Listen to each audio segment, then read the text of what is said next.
Hello everyone, welcome to my channel Mercer Academy. This is Himanshu. Let's start the topic. So basically आज के इस video lecture में हम discuss करने वाले हैं लास्ट 5 प्रीवियस ईयर की जीपेट कट ऑफ के बारे में। जी हाँ, जीपेट एग्जामिनेशन एक ऐसा एग्जामिनेशन जिसको कि हम ग्रेजुएशन फार्मेसी एप्टीट्यूड टेस्ट बोलते हैं। इट मींस व्हाट कि जैसे ही आपके फार्मेसी के 4 साल कंप्लीट हो जाएंगे उसके बाद एक नेशनल लेवल का एग्जाम होगा जो कि आपके फॉर एम फार्मेसी के लिए होगा और not only for M pharma. ये एक ऐसा एग्जाम है जो बी फार्मा कैंडिडेट के एक फेदर जो है वो ऐड हो जाता है। इट मींस व्हाट, एक स्टार लग जाता है आपके रिज्यूम में कि अगर आप बी फार्म के बाद जीपेट क्वालिफाई कर पाते हैं। तो कुछ स्टूडेंट का मेरे पास मैसेज था कि sir GPAT examination cut off करने के लिए जो एग्जामिनेशन पैटर्न है वो भी मैं इसमें बताने वाला हूं और इसके अलावा आपके लास्ट 5 ईयर का जितना कट ऑफ रहा है जीपेट एग्जामिनेशन का उसको भी हम आज इस वीडियो लेक्चर में डिस्कस करेंगे और थोड़ी बहुत स्ट्रेटजी के बारे में मैं आपको बताऊंगा। चलिए स्टार्ट करते हैं। तो सबसे पहले हम बात करेंगे 2020-21 की, जिसमें कि आपके आउट ऑफ 500, जी हाँ, ये जो नंबर है आपके आउट ऑफ 500 है, इसका पैटर्न कैसा रहेगा उसको भी मैं अभी आपको बताऊंगा। 500 में से 186 जिसके आए थे जनरल कैंडिडेट के वो क्वालिफाई हो गया था, ओबीसी के 152, एससी के 114 एंड एसटी के 87। 2021 की कट ऑफ है ये।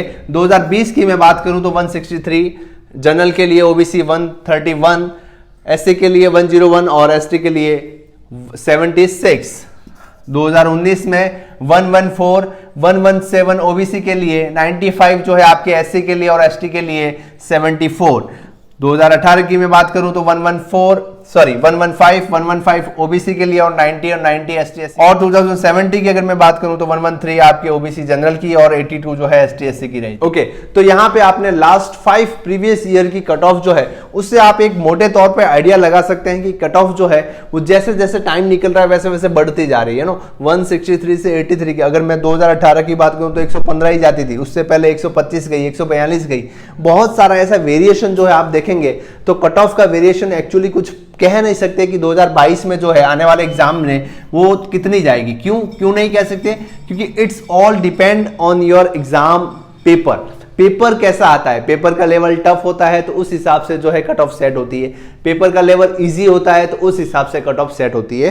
तो ये कट ऑफ ऐसी रहेगी, आप कट ऑफ देखकर कभी भी एग्जाम नहीं देखें, आप तो अपनी प्रिपरेशन स्टार्ट रखें। चलिए, तो अब आगे हम डिस्कस करेंगे इसके एग्जामिनेशन पैटर्न के बारे में। जैसा कि आप जानते हैं मैक्सिमम मार्क्स जो है इसके वो रहेंगे आपके 500। जी हाँ, 500 मार्क्स मैक्सिमम रहेंगे और क्वेश्चन जो है टोटल वो आपके 125 रहेंगे। 125 नंबर का क्वेश्चन जो रहेगा जिसमें कि आपके नेगेटिव मार्किंग जो है वो इंक्लूड रहेगी। अब इसके पैटर्न में, एग्जाम पैटर्न की अगर मैं बात करूं तो देखिए पर्टिकुलर सब्जेक्ट का पर्टिकुलर क्वेश्चन और नंबर जो है वो फिक्स रहेगा। जैसे कि मैं सपोज एग्जाम फार्मास्यूटिकल केमिस्ट्री की अगर मैं बात करूं तो 38 क्वेश्चन जो है आपको फार्मास्यूटिकल केमिस्ट्री सब्जेक्ट से मिलेंगे।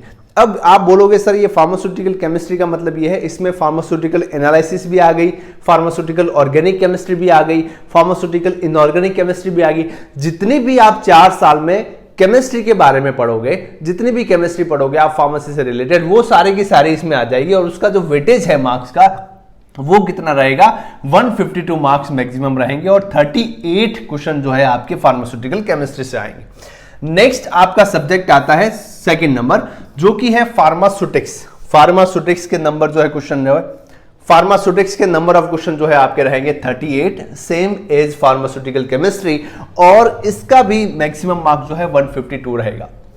नेक्स्ट आपका थर्ड नंबर पे सब्जेक्ट जो आता है वो है फार्माकोग्नोसी, जिसमें आप मेडिसिनल प्लांट के बारे में पढ़ते हो, उसके बारे में जो उसके क्वेश्चन है वो आपके रहेंगे 10 क्वेश्चन रहेंगे, है ना। 10 नंबर जो है फार्माकोग्नोसी ऐसे आएंगे। और फोर्थ नंबर पे आपके सब्जेक्ट आता है फार्माकोलॉजी, इसके 28 नंबर ऑफ क्वेश्चन आपको देखने को मिलेंगे जीपेट एग्जामिनेशन में, जिसका वेटेज कितना रहेगा, 112 नंबर। फार्माकोग्नोसी का वेटेज रहेगा 40 मार्क्स। ठीक है, तो यहां पे सीधी सी बात है। और 5 नंबर पे आपके आता है अदर सब्जेक्ट। अदर सब्जेक्ट का मतलब क्या है, जिसमें कि आपके फार्मास्यूटिकल जूरिस्प्रूडेंस है ना। ये सारे के सारे मेन कोर जो सब्जेक्ट के अलावा माइक्रोबायोलॉजी है, बायोकेमिस्ट्री है, वो सारे के सारे अदर सब्जेक्ट में आपके 11 क्वेश्चन जो है इसके देखने को मिलेंगे, जिसका वेटेज जो है 44 नंबर का रहेगा। तो टोटल आपका कितना हो गया, 125 नंबर क्वेश्चन और 500 मार्क्स के आपके टोटल मैक्सिमम मार्क के क्वेश्चन पेपर रहेगा। देखिए एग्जाम पैटर्न मैंने इसलिए डिस्कस किया है कि कट ऑफ देखना यहां इंपॉर्टेंट नहीं है, क्योंकि कट ऑफ किस पे डिपेंड करेगी, जैसे कि मैंने अभी आपको बताया कि एग्जामिनेशन जो पेपर है वो किस हिसाब से आ रहा है। अगर पेपर टफ है तो कट ऑफ उसके हिसाब से सेट हो जाएगी, और इजी है तो उसके हिसाब से सेट होगी। बट यहाँ पे पैटर्न को इंपॉर्टेंट इसलिए है क्योंकि आप सेट कर सकते हो, 4 साल में आप पढ़ने वाले हो कि सर मैं फार्मास्यूटिकल केमिस्ट्री पढ़ रहा हूं, तो आपको पता होना चाहिए कि मेन जीपीएट एग्जामिनेशन में इसके क्वेश्चन जो है 38 क्वेश्चन मेरे को देखने को मिलेंगे, जिसका कि वेजेज 152 रहेगा। मतलब एक हिसाब से मैं अगर आपको बताऊं कि आप खाली 1-2 सब्जेक्ट अगर प्रॉपर वे में कंप्लीट कर लो, 2 सब्जेक्ट अगर प्रॉपर वे में कंप्लीट, वैसे तो सारी कंप्लीट करनी है आपको, 2 सब्जेक्ट आप प्रॉपर वे में कंप्लीट कर लो, इसको आप अच्छे से पढ़ लो केमिस्ट्री और सुटिक्स को, तो मेरी ये गारंटी आप जीपीएट एग्जामिनेशन को आपको पास होने में, क्वालिफाई होने में कोई नहीं रोक सकता। ठीक है, बट यहां पे क्वेश्चन का जो लेवल है वो बहुत ही अच्छा आता है, तो आप खाली 2 सब्जेक्ट पे डिपेंड तो नहीं रह सकते, अदर सब्जेक्ट के भी क्वेश्चन आपको अच्छे से करने हैं, बट एक स्ट्रेटजी बना के चले तो ऐसा हम कर सकते हैं। ओके, अब रही बात स्ट्रेटजी की, ये तो आपने एग्जामिनेशन पैटर्न की हमने बात की, पिछले 5 साल के कट ऑफ की हमने बात की। अब स्ट्रेटजी के बारे में कि सर हमने ये एग्जाम जो है वो पास कैसे करना है, क्वालिफाई कैसे करना है। देखिए इसके लिए मैं आपको बताना चाहूंगा, जैसे आपके एग्जाम होंगे जीपीएट 2020-22 के, वो उस समय एग्जाम होंगे, उस समय मैं एक अलग ही आपको एक सिस्टमैटिक रूप से स्ट्रेटजी बताऊंगा। अभी के लिए आपके लिए एक छोटा सा मैसेज जीपीएट प्रिपरेशन के लिए, जीपीएट एस्पिरेंट्स के लिए। देखिए होना क्या है, जैसे कि आपने एग्जाम पैटर्न में देखा, ये एग्जाम जो पैटर्न है ये और कुछ नहीं, आप 4 साल में जो स्टडी कर रहे हो अपने बी फार्मेसी की, उसी के सारे ये सब्जेक्ट है। इसका मतलब ये है कि अगर 4 साल आप बी फार्मेसी अच्छे से पढ़ लोगे तो मेरी ये गारंटी है आप जीपीएट एग्जामिनेशन में अच्छे से पास आउट हो जाओगे। मतलब ये है कि बाहर से कुछ नहीं आना है, जो सब्जेक्ट आप पढ़ रहे हो during in between the B pharmacy, जो सब्जेक्ट आप पढ़ोगे उन्हीं सब्जेक्ट को मिलके यहां पे एग्जामिनेशन पैटर्न रहेगा। बस क्वेश्चन जो है वो कंसेप्चुअल होंगे, मतलब आपका कंसेप्ट जो है किसी भी टॉपिक से रिलेटेड वो क्लियर होना चाहिए। जैसे यूवी स्पेक्ट्रोस्कोपी है, फार्मास्यूटिकल एनालिसिस में टाइट्रेशन है, तो उन सबका कंसेप्ट जो है, जैसे कि पोटेंशियोमेट्री के बारे में नर्सनेट इक्वेशन का जो पैटर्न रहेगा, वो सारे के सारे कंसेप्ट जो है वो आपके क्लियर होना चाहिए। अगर कंसेप्ट क्लियर है तो आप गारंटी के साथ जीपीएट एग्जामिनेशन पास कर पाओगे।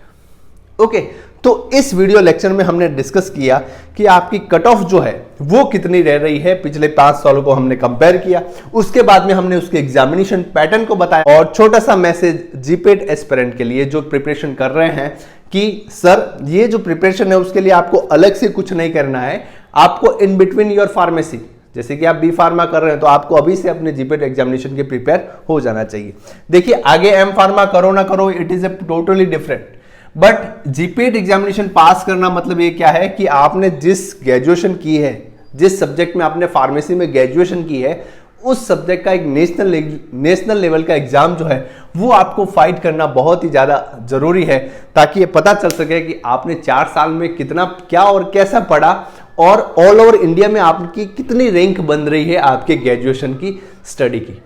ओके, चलिए, तो कैसा लगा आपको वीडियो जरूर बताएं कमेंट सेक्शन में, लाइक करें, शेयर करें, सब्सक्राइब करें मेरे चैनल को अगर आप एक फार्मेसी के स्टूडेंट हैं, ऐसे ही pharma related video lectures, news update के लिए।